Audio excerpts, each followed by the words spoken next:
What's up, YouTube? It's your boy Sinister from LARK Studios. First of all, you can't make a beat without a good cup of Kool-Aid. Gotta start off with a good cup of Kool-Aid. What we got going on today is I'm gonna make a R&B beat for you. You know what I mean? So for those who don't know how to really work Fruity Loops or who just want to learn how to make a beat, this for you right here.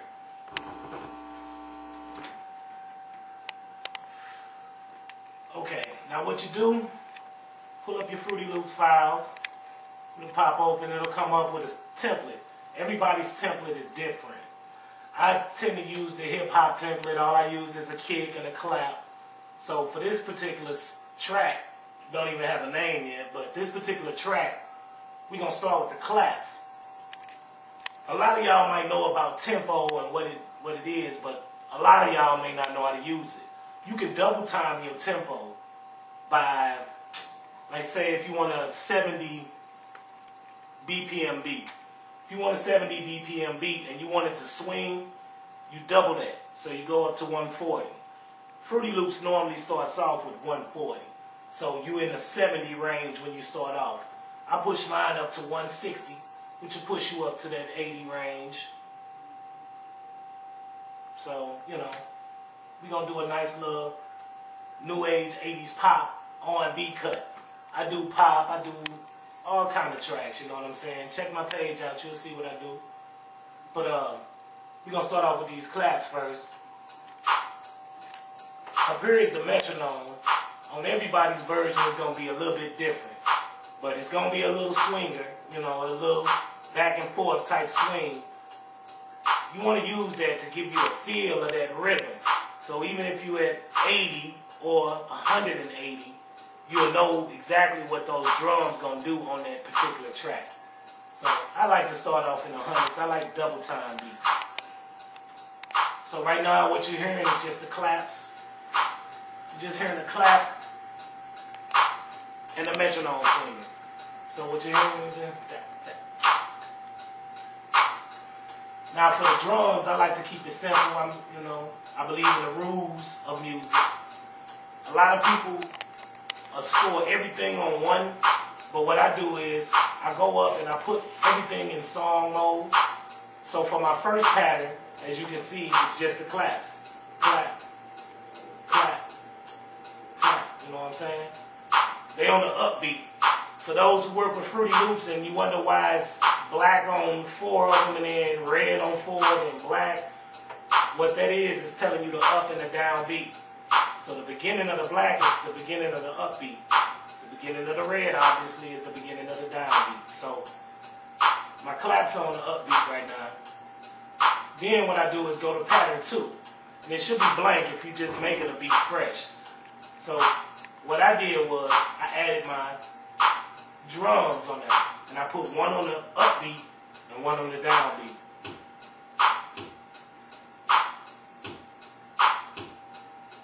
You hear it? Boom, boom. So it'll make you jerk a little bit. Then next what I like to do is I go to the next pattern. Each one of the patterns are separate for a reason. Most people have to go back and have somebody break their beat down and mix it or whatever. I'm doing the mixing as I'm making the track. So this alleviates steps in the later process. What I'm going to do now is add a ride. For those of you who don't know what a ride is, it's basically something that keeps the groove of the beat. You know what I mean? So this particular beat, I'm just using a regular old hi-hat ride, but this is what it sounds like.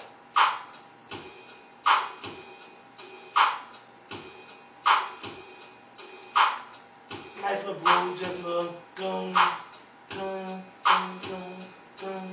You got to picture yourself at the drums. So as you playing the drums or adding drums, you got to have that particular player. So all those instruments, you got to have it. So next we're going to add, go to pattern 4. I work with a lot of plugins and modules. This particular module is called Pentagon 1. And the sound that I'm using in Pentagon 1, which you can see, Pentagon 1 has a plethora of sounds, but particular sound that I'm going to use is called a breathy attack. I've already played it. For those of you who make beats on laptops or whatever, it's good to always have a board because you can alternate the keys and you can actually change the sounds, which you can do on here. This grid right here allows you to do that.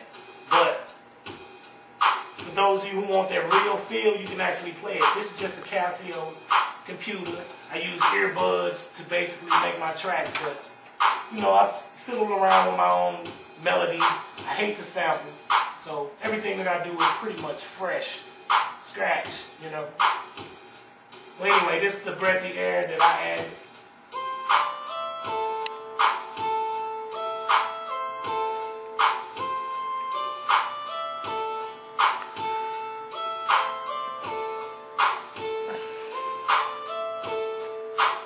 Let you get a little feel, you know.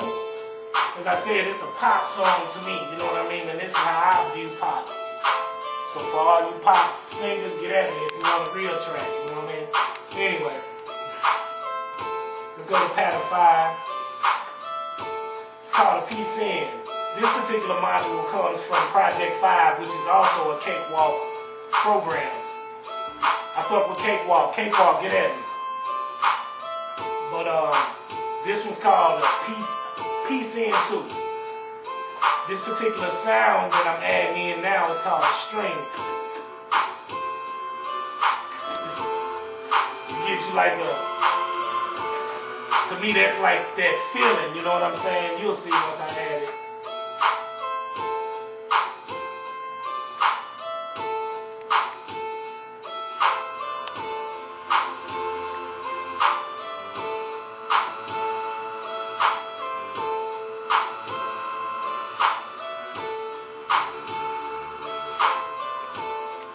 Something to grow. I like my tracks to grow. You know what I mean? Before they hit you with the crescendo. Let's go ahead and put some more swings. I like live sounding drums. Even though I make them and they digital, you know, analog in this particular case, but they're digital, period. They're going through the computer. I like them to swing. I like them to feel real. So.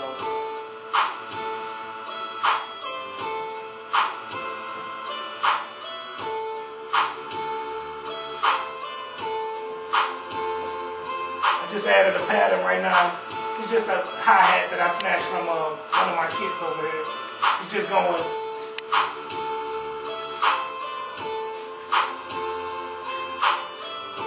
just to swing a little bit and make the track give it life, you know what I mean?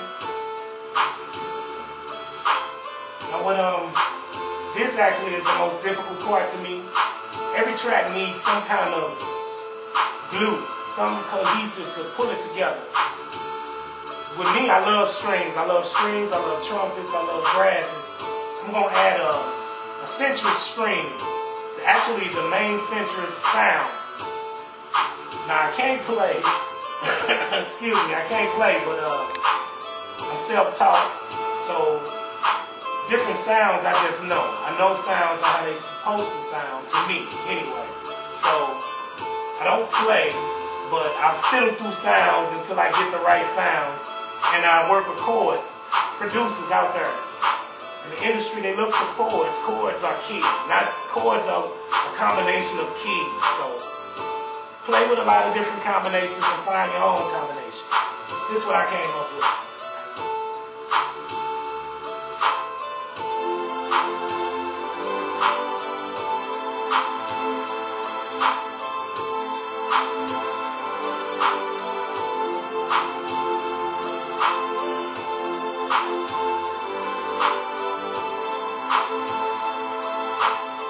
Give it a movie feel. I like my tracks to sound like movies.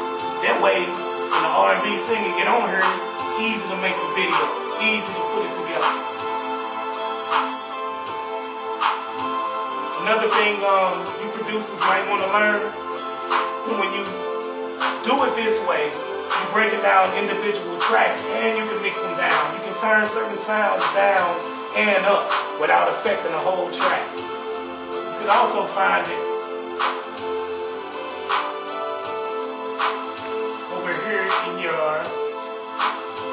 mixer board.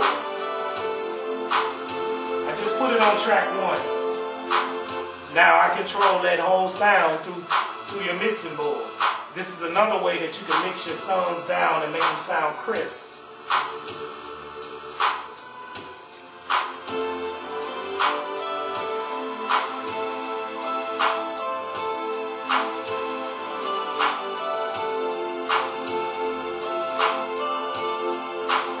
Now the rest, everything else is just, you know, stuff that I add in to give it that feel. These are my drums. Nice little stiff snare. Double it up.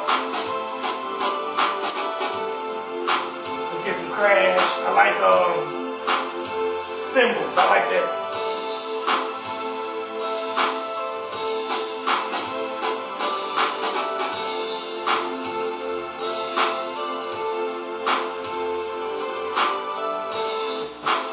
Now right now it's still a partial beat. It can be done more too, or maybe even taking some out. But to me, that bump sound is what you look for.